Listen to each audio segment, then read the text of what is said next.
Dhoraji police station ખાતે રાજકોટ જિલ્લાના police વડા જયપાલસિંહ રાઠોડનો પોલીસ લોક દરબાર યોજાયો હતો। ધોરાજીના બહારપુરા વણકરવાસ ખાતે દેશી ઇંગ્લિશ દારૂનું વેચાણ, ફેંકી પદાર્થનું સેવન તેમજ પોલીસ ચોકીમાં તાળા અને 3 દરવાજે ટ્રાફિક જામ બાબતે પૂર્વ નગરપતિ ડીએલ પાશાએ રજૂઆત કરી હતી। શહેરમાં કાયદો અને વ્યવસ્થા બાબતે સમગ્ર રાજકોટ જિલ્લામાં પોલીસ કડક હાથે કામગીરી કરી રહી છે અને આગેવાનોએ પણ પોલીસને પણ ટ્રાફિકના નિયમોને સહકાર આપવા માટે જિલ્લા પોલીસ વડા જયપાલસિંહ રાઠોડની અપીલ। ધોરાજી પોલીસ સ્ટેશન ખાતે વાર્ષિક ઇન્સ્પેક્શનમાં આવેલા રાજકોટ જિલ્લા પોલીસ વડા જયપાલસિંહ રાઠોડ શહેરના હિન્દુ મુસ્લિમ સમાજના આગેવાનો સાથે પોલીસ લોક દરબાર યોજીને ધોરાજી શહેરમાં કાયદો અને વ્યવસ્થા બાબતના કોઈ પણ પ્રશ્ન હોય તો જિલ્લા પોલીસ વડાએ લોકોના આગેવાનોના સૂચન માંગ્યા હતા। આ સમયે પ્રદેશ ભાજપના સદસ્ય દિનેશભાઈ અમૃતિયાએ ધોરાજીમાં નવા સારા પીઆઈ મૂક્યા છે તે બદલ પોલીસનો આભાર માન્યો હતો। કાયદો અને વ્યવસ્થા બાબતે કડક રીતે કામ કરે તે બાબતે ખાસ ભલામણ કરી હતી। ધોરાજી નગરપાલિકાના પૂર્વ નગરપતિ ડીએલ પાશાએ જિલ્લા પોલીસ વડાને રજૂઆત કરતા જણાવેલ કે ધોરાજીના બહારપુરા વિસ્તાર તેમજ વણકરવાસ વગેરે વિસ્તારોમાં દેશી તેમજ ઇંગ્લિશ દારૂનું દૂષણ વધ્યું છે તેમજ ફેંકી દ્રવ્યોનું પણ સેવન વધ્યું છે। આ સમયે પોલીસ કામ કરતી નથી,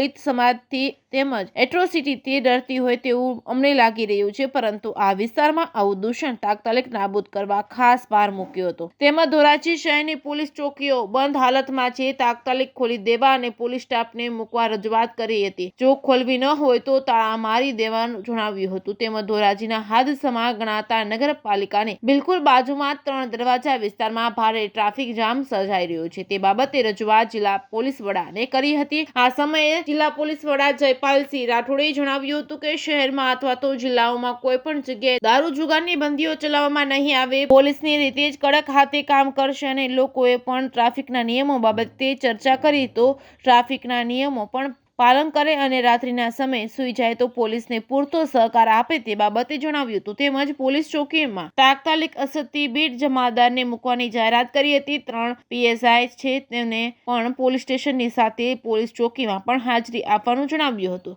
આ સાથે અખિલ ભારતીય વિશ્વકર્મા મહાસભાના રાષ્ટ્રીય અગ્રણી કિશોરભાઈ રાઠોડે જણાવ્યું હતું કે ધોરાજીમાં પોલીસ સ્ટેશન ખાતે જ્યારે હિન્દુ મુસ્લિમ સમાજની શાંતિ સમિતિની બેઠક મળે છે ત્યારે હંમેશા ધોરાજી શહેરના આગેવાનો પોલીસ સાથે સંકલનમાં રહી કામ કરતા હોય છે। કોઈ પણ પ્રશ્ન હોય તો તાત્કાલિક તેનું નિરાકરણ થતું હોય છે। નવા આવેલા પોલીસ ઇન્સ્પેક્ટર રવિએ ધોરાજીમાંથી તાત્કાલિક ચાર્જ સંભાળતાની સાથે જ 1 કિલો જેટલું ફેંકી ગાંજો પકડી પાડ્યો હતો તે બદલ ધોરાજી પોલીસને અભિનંદન પાઠવું છું। તાલુકામાં પણ વિક્રમસિંહ જેઠવા આ વિસ્તારના હતા, તેમને પણ મૂક્યા છે। શહેર તેમજ તાલુકામાં કાયદો અને વ્યવસ્થા બાબતે સારી કામગીરી કરી છે તે બદલ તેઓએ પણ અભિનંદન આપ્યા છે। જિલ્લા પોલીસ વડા જયપાલસિંહ રાઠોડે ધોરાજીને આંગણે લોકોની સાથે આગેવાનોની સાથે અનેક વખત બેઠક કરી, લોક દરબાર યોજી તેમજ અવારનવાર મુલાકાત આપી પોલીસ અને આમ જનતા વચ્ચેનો સુમેળ વધાર્યું છે તે બદલ જિલ્લા પોલીસ વડા જયપાલસિંહ રાઠોડનો આભાર માન્યો। JKS ન્યૂઝ ગુજરાતી સાથે મતીન બાપુ સૈયદ, ધોરાજી।